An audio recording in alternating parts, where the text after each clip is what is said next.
Hello, everyone. Welcome back to Cloud Wars Live. We're exploring the digital revolution and the impact it's having on every facet of our lives, both personal and professional, and the blurring line in between the personal and professional.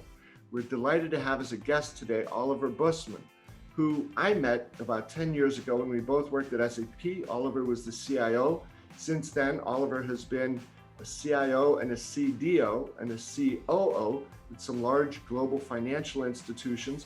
He now has his own company, Bussmann Advisory Services, where he works with startup companies, technology companies, and big corporations to help them understand what their digital strategies should be. Oliver, welcome to Cloud Wars Live. It's a pleasure to have you. Thank you so much for having me, Bob. Yeah, it's wonderful. So Oliver, you're a busy guy these days. You've got startups to work with, you've got big corporations to work with. Yeah. How are you managing your time and what are you seeing? No, it's fantastic because it's all about an ecosystem that you understand what's going on in the financial service industry, what are the investment priorities, what are the problems, the challenges, how they work with the regulators, because that's something that is a huge pressure point. And then also they always ask me, so what's next? What are the leading tech firms or fintech firms that I think we should work with? And so that's something that also I'm working with software companies in the financial service industry, different size, and how to scale and how to work with financial corporations. And so it's great to have that ecosystem built up, because I think you get a lot of data points and insight that can be very helpful in these kind of discussions. Oliver, and with both of those two different types of groups you're working with, what's the gap between the perception that each has of what the other's doing or should be doing? No, I think the challenge, I think, looking from a financial service industry or institution point of view, is that they didn't implement something, a software the last 5 years. It's they're over 30, 40, 50, 60 years in business. So that with that there is the legacy in place that most of the institutions have to cope with. And then if you see new software companies, maybe 5, 10 years old, they have really state-of-the-art technology. There is no complexity. There is a state-of-the-art technology in using it and how they connect to ecosystem, the way and there is sometimes frustration how fast you can make decisions, etc. So there are two worlds coming together. It's a software industry like we work together in the enterprise software business, fast moving, agility, innovation, etc. And then you are in the regulated business that you need implement. If you implement software, you have to document that everything is under control, so-called controls, and make sure that everything is safe and reliable, etc.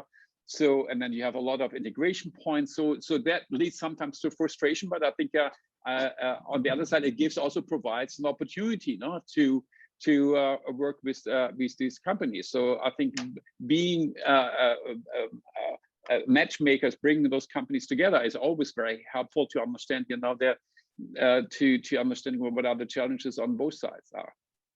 And Oliver, you've been really on top of a lot of things, sitting where you do between these small technology companies and big financial institutions. What's the regulatory environment like now in Europe, and how does that play into those discussions across the companies you deal with? Well, I think especially from a cloud perspective, a couple of years ago, even the regulator, as everything has to go through regulators, were pretty supportive. I attended a lot of meetings with regulators, even panel discussion in public, saying there's a huge advantage in leveraging the cloud service providers, especially from a security point of view, from the access to talents, access to expertise, etc. And then we saw over the last couple of years that the expertise about cloud technology in the board meeting, in boards, are building up. So there was at the end, especially the last year, I would say that a lot of boards are fully in support of saying, we want to embrace cloud. Even we want to implement new software components. We will wait for a SaaS solution and not an on-premise solution.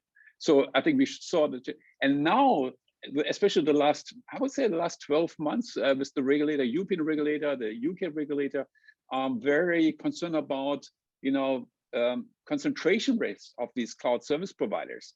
That with the concentration risk, there is a potential operational resiliency, dependency topic, and so they're building a lot of policies that you have to submit if you want to outsource, especially in the cloud environment, 12 weeks before you go live, your request to the regulator, and it takes sometimes longer. The regulator is asking for, before you outsource that, do you have a plan B, an exit strategy? No, so we never talked about that you work on something to a cloud provider, and the moment you need already somebody else ready to take over, that's something that is only possible in financial services. So what you see is that, the fascinating topic is usually financial services is a little bit behind other industry from a cloud adoption. Now you see the momentum, you see the understanding, the knowledge, the players coming together, and now there's a clear challenge now with the regulation is to this whole concentration risk, operational resiliency topic, and that's a little bit counterproductive to the agility that we always talk about cloud can provide, to innovate faster, get access to services that usually, if you do this on premise, is much harder to implement. So, Oliver, you mentioned just a moment ago about how the financial institutions now seem more comfortable with cloud, more confident about what's happening there. So what's your advice to them, given that mindset? Where do you advise them to move first? Mindset is all about, you have to develop first your cloud strategy. Is understanding where, in which part of your business you want to leverage cloud technology or bring data into the cloud, because there's a price tag to that too, by the way. It's not only an efficiency play. There's with the consumption, the demand going up, there's a significant spend increase related to that. So I think really thinking about where you want, which application you want to test drive, and then it's all about, I have to say, after identifying which applications, and usually you start with non-critical ones now to build expertise, is getting access to talent pools. Is finding the right people, what's your operating model, and so that you don't go into that you have surprises. That's something that I see as one of the biggest challenges in general. And if you manage that, then I think can be very, very successful. And then you run into more multi-cloud environment to reduce dependency. Then I think if the organization is maturing, how to handle that, also end-to-end perspective, then you see then also that the adoption is going up. No? And so that's something that this kind of journey I can see. But it really comes down to, do you have the right people on board to do that? Yeah. Yes, geez, we hear that everywhere right now these days, the war for talent, and whether it's from citizen developers or people who have the ability to see both the way businesses operate now and envision where the digital twin of that business is going to be within the next couple of years. Oliver, what's the talent situation like in the marketplaces you work in? No, it's very tight. No? I think at the end it comes to location strategy. No, are you going into? Are you moving out the larger cities? Now, if in the UK, you see a lot of banks moving into more Birmingham, or you could still compete in London, the London area. So at the end, it's important to understand, and a lot of financial institution, insurance companies, they do a location strategy, understand where are the talents, is there significant scale in those locations, etc., and try to build these kind of new development centers, no? Because it is at the end the speed of implementation is highly dependent on how many resources you can mobilize in a short period of time. Yeah, it's funny, Oliver, right? It wasn't that many years ago, right? Companies would hire job candidates. And I think now it's the job candidates interview the employers, like, which one of you will I pick, instead of going the other direction. And Bob, the interesting on the respect to the people topic, we see also the other way, no? That now with the industry cloud topic coming up, that we see executives out of financial service industry becoming head of the industry cloud business of the big cloud providers. Yeah. Oliver, I want to come back to that industry cloud topic in just a second, but first, please, a word from our sponsor, BMC. BMC wants to know, is your business on its A game? That's when systems are intelligent by learning from markets, where automation is paramount yet effortless, and when technology and people work as one in an enterprise. The A game is your business at its absolute best. BMC calls this the autonomous digital enterprise. Find out more at bmc.com/A-game. So Oliver, we had some fun recently on a panel discussion about industry clouds and their role in financial services and others. Is this a fad, Oliver, or do you see this as enduring? No, I think definitely it's one of the, and we discussed it, is one of the mega trends, no? Because I think the industry, different players from the hyperscaler to the SaaS players to the consulting firms, system integrator, they're heavily investing in industry cloud solution. That means specific use case, a clear, highly integration from a data model, process model, tools to integrate that, ecosystem of solution providers that are fully integrated into that industry cloud setup. You said, even like Microsoft saying industry cloud first, other players also declaring this as a fantastic strategic goal. So I see that, because at the end is customers don't want to just only digitalize in their silo. No? If you go for a mortgage, then you buy a house, and then you want to have part of that decision also other services connected to that, from a utility, phone, insurance coverage, etc. So the world are building up new ecosystems that services are much more integrated, and that requires also a strong alignment and standardization in those kind of industry cloud solution, and very much focus at the beginning. And it looks like everybody is betting on that, and we are at the beginning of a marathon. It's not a sprint. And so from that perspective, I believe this can be really a big game changer for the high tech industry, and then also for the industries that you're in. Oliver, I agree with you completely on that. And one of the reasons is, I would think if I'm a customer in the retail industry and I get to use some of these new industry specific solutions for retail, why would I ever want to go back to a more generic approach that could be used by a manufacturing company or a transportation company? I just think this move toward industry clouds is going to pull all of the things that the software companies are doing and align those in that vertical segmentation that we're seeing now with some of these industry cloud applications. Absolutely, I think that's a fantastic opportunity. Key question is in which basket you are willing to put your egg or eggs at the end, because I think the race is still open, and who will be the dominant or the most successful industry cloud provider in a specific industry, maybe. Oliver, so and just pick one, financial services, right? Initially, I think we're almost like in the first generation of, say, financial services industry cloud. But then we'll have wealth management, and then there'll be something for different types of insurance. There'll be retail banking. This could become a huge market in its own right, with a lot of subsegments.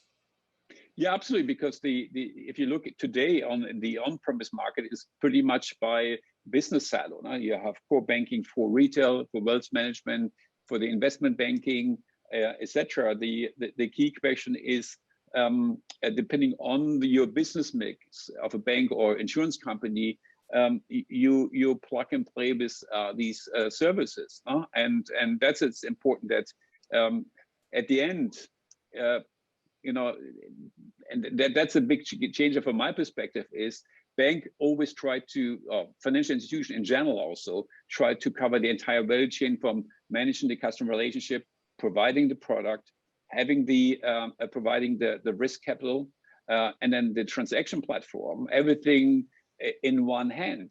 I think that will change. It's already changing. So the value chain is getting smaller. So that means you need somebody. If you don't have the critical mass, you need a platform provider or industry provider that you put your business on. And that really also depends on what kind of business mix you have, no? In the retail or wealth management business, and you need then also an integration into service providers that you also offer the service to your clients, for example. No? So that's something. The whole setup is the whole operating model of a bank is in the middle of, or financial institution in general is in the middle of a big change, and so these kind of industry cloud platform potential could become really an enabler to support this kind of business model and operating model change. So Oliver, you've talked about just now, huge changes in operating models, new types of applications that could be used, ongoing battle for talent. Because of that ongoing battle for talent, now companies are opening new development centers in different areas. That's a pretty heavy list of requirements and tasks for somebody to handle here. Are you seeing the roles of, because you've been a CIO and a CDO and a COO, how are those roles now in this fast changing world? How are those roles evolving to be able to handle and deal with all those responsibilities? I think you phrase it in the right way. It's all about change management. No? So you have so many changes, initiatives that you have to handle as a CIO today or COO today.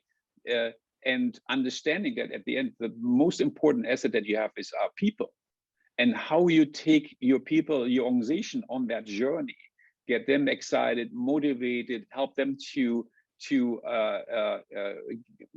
learn more new skills and capabilities. That's something that I think that orchestration, I think the executive CIO and COO, that capability is extremely important, because the complexity, the pressure point, the speed of changes, etc., and then understanding what's your critical path, what are the dependency, and also understanding how much you can put on the shoulders of your organization.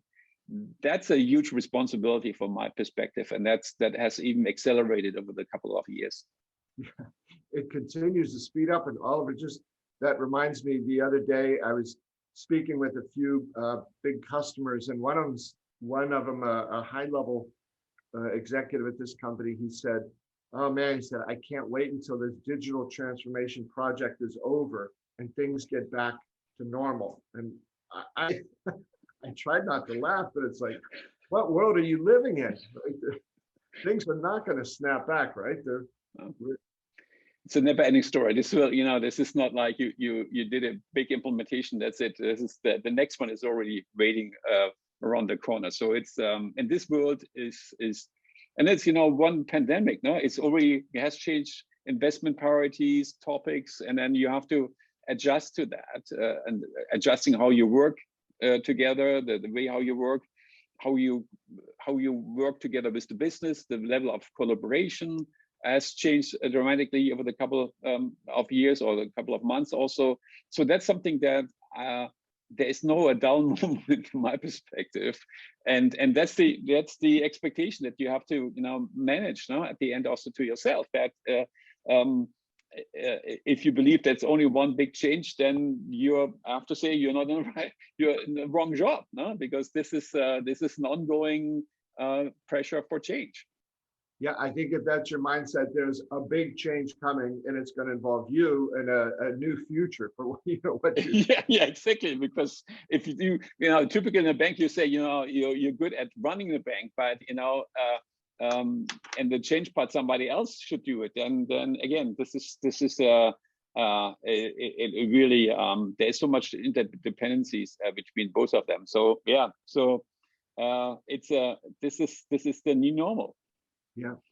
Oliver, two last things I wanted to be sure to ask you. First of all, where can people find out about you and the work you're doing? And then Mhm. secondly, did you have sort of any final thoughts that you'd like to share? No, this is it's a great question. I share my thoughts every week. I have a weekly newsletter with in total almost 40,000 subscribers. So on bussmannadvisor.com, feel free to subscribe to your to my newsletter, and that also been shared on LinkedIn. I have a huge community of 100,000 followers on LinkedIn. That's the way how I share my insights and also stay connected, because this community is it's a give and take. It's you provide insights, or somebody you need some data points, and so you can reach out to people, and the vice versa. Also, a lot of colleagues are and people are reaching out to me too. So that's that community value, that or network value is extremely, it's a huge value, and that's the reason why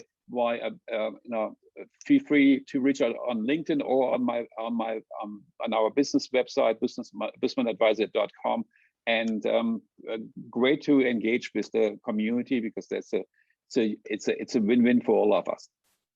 No, I've enjoyed our conversations, Oliver, and certainly today, because that perspective that you bring from sort of all around the points of the compass, right? You've been inside the big corporations, you've been a top official at SAP, you work with small companies, big companies, and I think you very, very intelligently embrace this notion of change and keep the focus on the customer. So it's very, very valuable.